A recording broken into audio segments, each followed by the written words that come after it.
নমস্কার। আমি আজকে খুব গুরুত্বপূর্ণ বিষয় নিয়ে কথা বলতে এসেছি আপনাদের সামনে। সেটা হচ্ছে আমরা বিগত ১৫ বছর থেকে যে হেনস্থার মধ্যে পড়েছিলাম, সেখান থেকে পরিবর্তনটা আমরা এইজন্য নিয়ে আসিনি যে আমরা ভাতা চাচ্ছি বা আমরা মূল্যবৃদ্ধি চাচ্ছি জিনিসের। তো কথা হচ্ছে একটাই যে আমরা পরিবর্তনশীল চেয়েছিলাম যেন শিক্ষিত যে শিক্ষিত বেকাররা বসে আছে, যাদের বসে থাকার কোনো কারণ নেই। আজকে স্কুলের নিয়োগ অন্যান্য রাজ্যে দেখতে গেলে ৩০,০০০, ৪০,০০০, ৫০,০০০ এবং পুলিশ নিয়োগের ক্ষেত্রে বলতে গেলে ৫০,০০০, ৬০,০০০, ৪০,০০০, ২০,০০০ কোনো ব্যাপারই না। এবং তারা রিক্রুটমেন্ট এমনভাবে করছে যেখানে বছর যেতে না যেতেই পরে রিক্রুটমেন্ট চলে আসছে।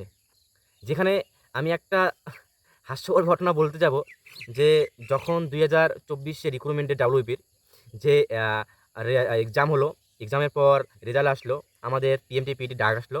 পিএমটি-পিইটি হওয়ার পর যখন ইন্টারভিউ হবে, তো তার আগে নাকি হয়তো পিএমটি চলাকালীন এসএসসি জিডি রেজাল্ট দিয়েছিল। তো সেখানে কিছু আমার চেনা জানা ছেলে, তো তাদের মধ্যে প্রায় 60 কি 70% হবে। তো তারা বলছিল যে, "না ভাই, আমাদের জিডি একদম ভালো না। বাড়ি থেকে আমরা দূরে থাকতে পারব না। আর কথা হলো আমরা অ্যাকচুয়ালি ডাব্লিউবির জন্যই পড়াশোনা করেছিলাম। সুতরাং আমরা ডাব্লিউবি জয়েনিং করব। আমরা জিডিতে জয়েনিং করব না।" এবং সেক্ষেত্রে আমি বলেছিলাম, "দেখ ভাই, ওই দুটো চাকরি হবে দেখে তুই পাখা হাওয়ায় উড়িস না। একটা হয়ে গেছে আর এসএসসি জিডি যেটা খুব তাড়াতাড়ি জয়েনিং করাবে। বেশি আগাপিছু না ভেবে ডাব্লিউবি ইন্টারভিউ দিস না। না দিয়ে তুই যা এসএসসি জিডিতে জয়েন হয়ে যা। সেটা বিএসএফই হোক, সিএইচএফ হোক, সিআরপি হোক, কিন্তু জয়েনিং হয়ে যা। তোরা জয়েনিং করে যা স্যালারি পাবি, আমরা সেটা বছরের মধ্যেও পাবো না। ঠিক আছে? কেননা আমি জানি যে ডাব্লিউবি রিক্রুটমেন্ট প্রসেসে কতটা ডিলে হয়। হ্যাঁ? ২০২২ কি ২৩ সালে কেপির যে জয়েনিংটা প্রসেসটা খুব তাড়াতাড়ি করেছিল। সেটা আমি মানি। এবং সেখানে দুর্নীতিও হয়েছিল বলে জানি আমি, সেটা শুনেছি। এবং লেডি কনস্টেবলের ক্ষেত্রেও তাই।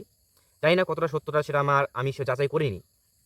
যাই হোক, এমন কিছু জিডি এসএসসি জিডির ক্যান্ডিডেট ছিল, যারা বেমতলব নিজেকে একটু আ আলাদা করে দেখার জন্য এবং তারা নিজের কি বলবো, দুটো চাকরি পেয়েছে, সো একটু তো অ্যাটিটিউড বা ভাব থাকবেই। তো এই নিয়েও আমি ভিডিও বানিয়েছিলাম যে যারা যে জিডিতে চান্স পেয়ে গেছো, ফাইনাল মেরিটে নাম এসেছে, তো তোমরা প্লিজ দয়া করে ডাব্লিউবির ইন্টারভিউটা দিতে যেও না।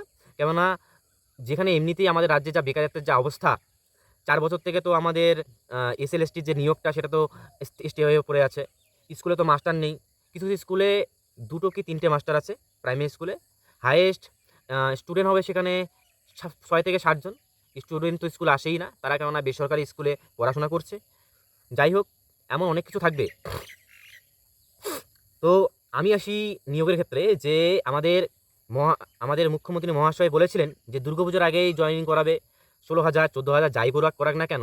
আমি একটা প্রশ্নই করব যে যদি দুর্গাপূজার আগেই যদি জয়েনিং বা নিয়োগ প্রসেস কমপ্লিট করানো হয় এবং দুর্গাপূজার সময়ে যদি নিউ রিক্রুটমেন্ট কনস্টেবলদের মাঠে নামানো হয়, তাহলে তাহলে কেন্দ্র বাহিনী ৫০ কোম্পানি কেন আসছে আমাদের রাজ্যে? যেখানে অলরেডি ১১,০০০ কি ১২,০০০ এর মতো, ১১,০০০ বলব না, ১২,০০০ এর মতো রিক্রুটমেন্ট কনস্টেবল ওয়েট করে আছে। আমাদের রাজ্যে পুলিশের সংখ্যা খুব কম। তো আমি বলব, তো আপনি যে ২১,০০০ এর মতো যে কনস্টেবলরা, রিক্রুটমেন্ট কনস্টেবলরা ইন্টারভিউ দিয়ে বসে আছে, তারা যোগ্য প্রার্থী। যদি এমনই হয়, তো ২১,০০০ কে ২১,০০০ নিয়ে নিন না। আমাদের রাজ্যের আইন শৃঙ্খলা বজায় থাকবে। এর সঙ্গে কোনো রকম কেন্দ্র বাহিনী দরকারও পড়বে না। কেন্দ্র বাহিনী কেন দরকার পড়বে? যেখানে আমাদের ২১,০০০ যোগ্য প্রার্থী, যেখান থেকে ৯,০০০ আউট হয়ে যাবে, ১১,০০০, ১২,০০০ এর মতো টিকে যাবে, জয়েনিং করে যাবে। কিন্তু আপনারা বাকিগুলো নিয়ে নিন। সমস্যা নেই তো আমাদের।